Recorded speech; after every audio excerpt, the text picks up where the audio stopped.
कुंभकार शिल्पी ने अपने आंगन में एक गुलाब का पेड़ लगा के रखा था। बहुत सुंदर है, सुगंध से भरपूर है।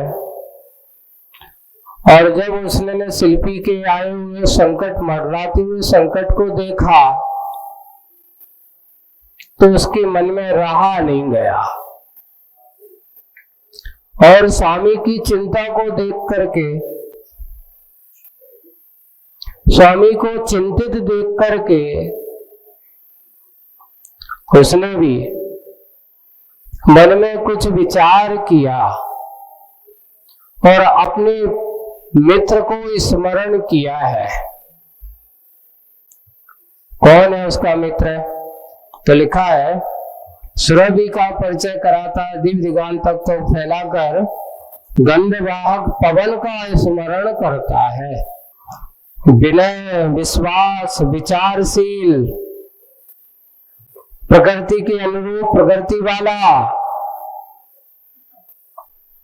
बल उपवन विचरण धर्म। ये देखिए, जो कुछ क्षण ही निकलते हैं कि विनयशील, सबसे पहला विनय और विश्वास और विचारशील, प्रकृति के अनुरूप प्रकृति वाला, जो प्रकृति के अनुरूप है ऐसा प्रकृति वाला, वन उपवन विचरण करने वाला, धर्मा। एक जगह वो टिकता नहीं है, वनों में, उपवनों में। उपवन का अर्थ क्या होता है? ये बड़े बड़े, जैसे अपने वन हो गए तो बड़े बड़े बगीचे वो हो जाते हैं। उपवन का कहलाता जैसे बगीचा है, घर का आंगन का पेड़ है, अपने छोटे छोटे जो जहां पर उपवन होते उनको बगीचा आदि कहते, तो उनको उपवन कहा जाता है। वन और उपवनों में विचरण धर्मा, जिसका विचरण करना ही जिसका धर्म है। बसंत वर्षा तुषार घरमा, देखो बसंत में, वर्षा में और तुषार में, तुषार करता ठंडी में, घरमा यानी सूर्य के समान है। गर्म का अर्थ यहाँ पे सूर्य लेना है, गर्म नहीं लिखा, घरमा, हाँ धाम से घरमा ऐसा होगा। सब ऋतुओं में समान कर्मा, और जो सब ऋतुओं में समान कर्म वाला है। जीवन के क्षण क्षण में, जीवन के क्षण क्षण में मैत्री भाव का स्वाद करता है, आस्वादन करता है, पैतृक भाव का अभिनंदन करता, पवन का आगमन हुआ। ये कौन है वो? ऐसा सबका आगमन करता हुआ। शब्द बसंत है, वर्षा है, ऋतु है, वर्षा आदि ऐसे घाम है, सब ऋतुओं में समान कर्म वाला। वो कभी ये नहीं कहता कि भाई इस ऋतु में थोड़ा कम चलो, नहीं, हमेशा हर समय चलने वाला है, जो हमेशा पवनायत द्वलायत होने वाला है। ऐसा, ऐसे व्यक्तित्व के संबंध में ही संतों की ये पंक्ति मिलती है। उस पवन के संदर्भ में, ऐसे व्यक्तित्व के संदर्भ में संतों की ये पंक्ति मिलती है। कौन सी पंक्ति मिलती है? जिसकी कर्तव्य निष्ठा वह काष्ठा को छूती मिलती है। जिसकी कर्तव्य निष्ठा वह काष्ठा को छूती मिलती है, उसकी सर्वमान प्रतिष्ठा तो काष्ठा को भी पार कर जाती है। काष्ठा से अर्थ है पराकाष्ठा, ऊंचाई। यहां से काष्ठा कहते हैं, काष्ठागत में तो विद्या ऐसा शब्द मिलता है अपने यहाँ। काष्ठागत है ऊंचाइयों को, बड़ी बड़ी ऊंचाइयों को छूती मिलती है। हमेशा नीचे ना होकर के ऊंचाइयों को छूने वाला है। उसकी सर्वमान प्रतिष्ठा तो उस पवन की ऐसी सर्वमान प्रतिष्ठा काष्ठा को भी पार कर जाती है, यानी ऊंचाइयों से भी और ऊंचा जिसका कार्य हो, ऐसी वह पवन उसको उसने आमंत्रण, उसका आगमन हो गया। कहां पर? शिल्पी के आंगन में। अब आंगन में जब हुआ तो पवन का आगमन और गुलाब का मिलन अब दोनों होने वाला है। कैसा होगा? तो आगे की बात लो। स्मरण मात्र से ही, मात्र उसका स्मरण किया और स्मरण मात्र से ही मित्र का मिलन हुआ। गुलाब ने अपने मित्र का स्मरण किया और जैसे ही मित्र का स्मरण किया तो मित्र का मिलन होगा। सो फूल गुलाब फूल न समाया, फूल गुलाब फूला ना समाया। जैसे कोई आपको अपना मित्र मिल जाए जिसको आप चाहते हो कि बहुत दिन से अगर वो मिल जाए, तो जैसे आदमी की दशा हर्षित होता है, फूला न समाय के प्रसन्नित हो गया, हर्षित हो गया, आनंदित हो गया, कैसे आनंद से भर गया हुआ है। फूला नहीं समाया। अब इतना फूला करते, इतना फूल ले जाना, अपने आनंद से पुलकित हो जाना, जिसे देख करके मन हर्षित हो जाना, उसका अर्थ फूला ना समाया। फूल भी वह फूल गुलाब फूला ना समाया, मुदित मुखी आमोद झूला झूलने लगा। जैसे छोटा बच्चे को आप देखना, कोई भी चीज हो और छोटे बच्चों को तुम उससे कहो कि मुझे पिताजी ये चीज चाहिए, अच्छा तुम्हें ये चाहिए, और जैसे ही आप घर पर आते हो उसने कहा कि मुझे ये चीज चाहिए, आप लाए, बोले कि आपने क्या मांगा था? ये चीज मांगा। तो थोड़ा सा अगर मन दे तो बिल्कुल कैसा हो जाओगा, पता नहीं लाए कि नहीं लाए। और जैसे ही आप उसको वो चीज दिखाते हो तो उसका क्या होता है? फूला नहीं समाता, आनंदित तो हो जाता है। तो कैसा?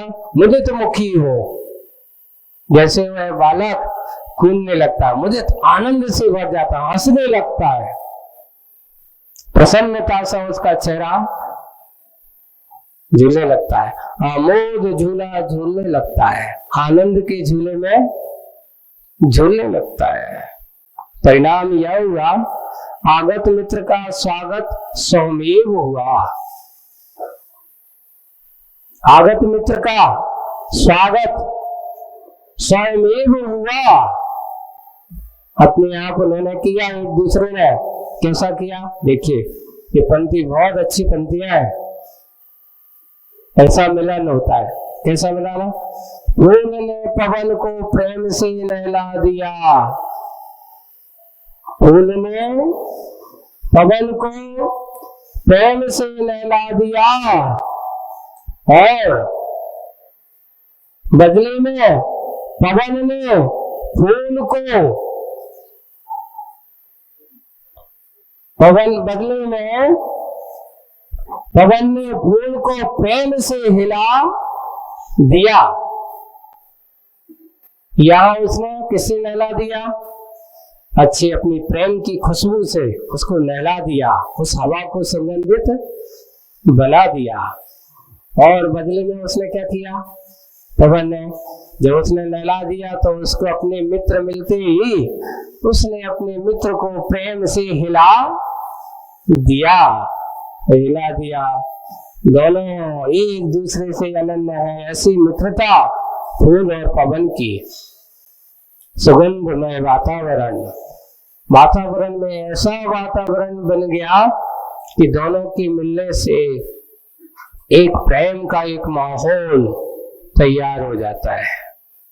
जैसे परिवार में कोई अपना परिजन बहुत समय के बाद, बिछड़ने के बाद मिलता है, तो बिछड़ने के बाद जैसे उस परिजन के अंदर उसके मिलन की खुशी होती है, वैसी खुशी का क्षण यहाँ फूल और पवन के भीतर हो रहा है।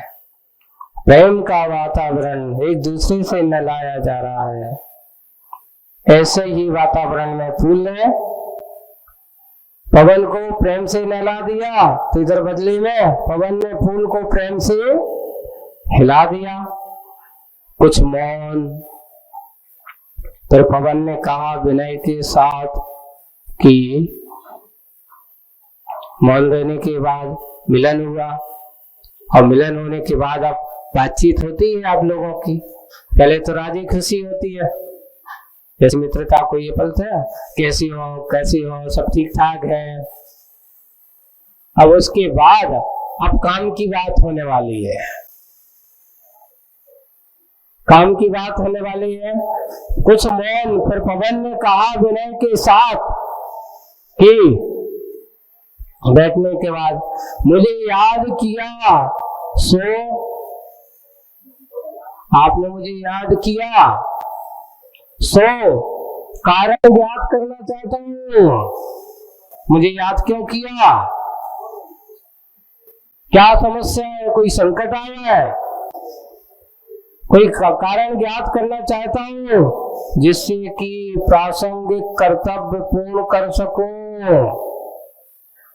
क्योंकि तुमने याद किया तो कुछ ना कुछ तो कारण होगा ही। प्रासंगिक कर्तव्य पूर्ण कर सकूं, अपने को पुण्य से पूर्ण कर सकूं, अपने को पुण्य से पूर्ण सकूं और पावन पूत कर सकूं। पूत यानी पवित्र, पावन पूत। यहाँ पर पूत का अर्थ बेटा नहीं लेना, पवित्रता। यहाँ पर पूत का अर्थ पवित्रता कर सकूं, बस और कोई प्रयोजन नहीं है। हाँ, और मेरा और कोई प्रयोजन नहीं है। मुझे क्यों याद किया पवन ने? जैसे ही फूल से पूछा, लगता है आपने मुझे याद किया है, कोई ना कोई कर्तव्य पूर्ण करने में आपके सामने उपस्थित हुआ हो, अपने को पुण्य से पूर्ण सकूं ऐसा कुछ काम बताओ और पावन पूत कर सकूं। पावनता का कोई अच्छा कार्य, पुण्य का कोई कार्य में कर सकूं, और कोई प्रयोजन नहीं है। हाँ, पर के लिए भी कुछ करूं, सहयोगी उपयोगी बनो, यही भावना एक बहाना है। एक देखिए, यहाँ पहले पर के लिए भी कुछ कर सकूं, किसी दूसरों के लिए मैं कुछ कर सकूं, सहयोगी उपयोगी बनो, मैं किसी का सहयोगी बनूं, उपयोगी बनूं, यही भावना एक बहाना है जीवन में। देखिए, आप लोगों को एक बात करें, हमारे आचार्य भगवंत जी कहते हैं कि तुम अपना कल्याण करना चाहते हो तो अपना कल्याण तुम्हें करना है तो दूसरा जो है परोपकार की भावना करना, परोपकार के कार्य करना, परोपकार में अपने जीवन का योगदान देना, तो उससे अपने आप को ये सोचना कि ये परोपकार की भावना मैंने की, परोपकार का कार्य मैंने किया। ये परोपकार तो एक बहाना है। सही, तो इस बहाने से उपकार अगर किसी का होता तो किसका होता है? अपना होता है, सबका होता है। किसी व्यक्ति को देख करके उसको दुख को दूर करना, संकट को दूर करना, तो ये मत सोचना कि मैंने कोई उपकार किया है। बिल्कुल नहीं, तुमने उसके ऊपर कोई उपकार नहीं किया। तुमने अपना उपकार किया तो अपने ऊपर उपकार किया कि उसके संकट को दूर करके, अपने संकट के आने वाले संकट को दूर करने का प्रयास किया है। ये हमारा परोपकार की दृष्टि जिसकी जीवन में हो, समझ लेना उसका उपकार तो निश्चित रूप से होने ही वाला है। हमारे तीर्थंकर भगवंतों के बारे में लिखा जाता है कि ऐसे वात्सल्य से पूर्ण भगवंतों का जीवन होता है। लिखा है आगम में कि संसारी सारी आत्माओं का रक्त जो होता है वो लाल वर्ण का होता है, लेकिन तीर्थंकर भगवंतों का स्वभाव से देखते तो उनका लाल वर्ण का नहीं होता, सफेद वर्ण का होता है। ऐसा क्यों?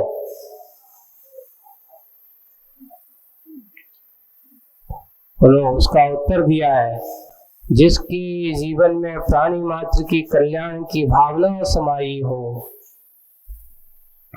जिसके जीवन में प्रत्येक जीवों के प्रति मैत्री का भाव हो, जिसके जीवन में सभी जीवों के प्रति परोपकार की भावना समाई हो, जिसके जीवन में स्व उद्धार के साथ सभी जीवों के उद्धार के भाव समाये हो, ऐसा व्यक्ति का, जैसे तीर्थंकर प्रकृति की सत्ता वाले महापुरुषों का रक्त लाल नहीं श्वेत ही होता है।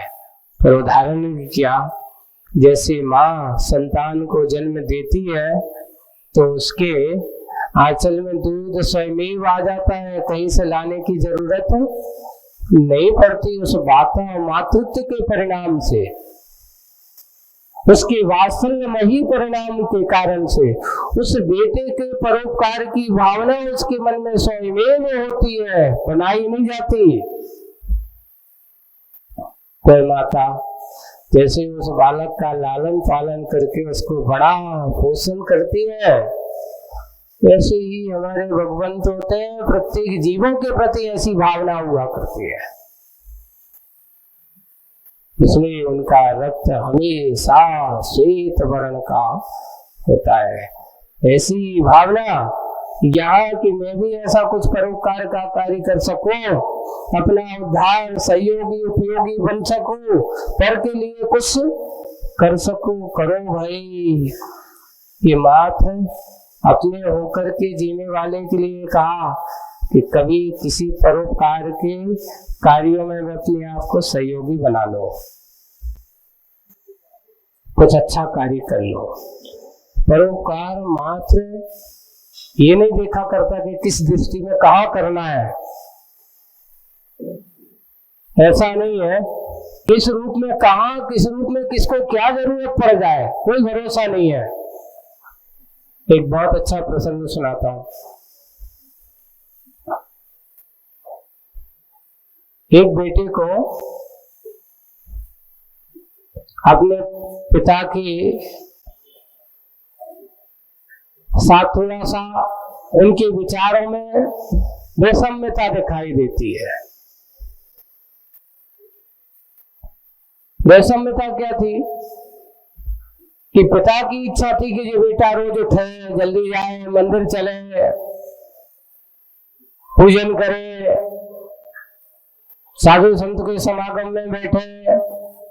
ऐसा नहीं कि बेटा नहीं जाता था, जाता था, लेकिन कभी कभार आलस कर जाता था, लेकिन उसके मन में सबके प्रति दीन दया के भाव के परिणाम थे।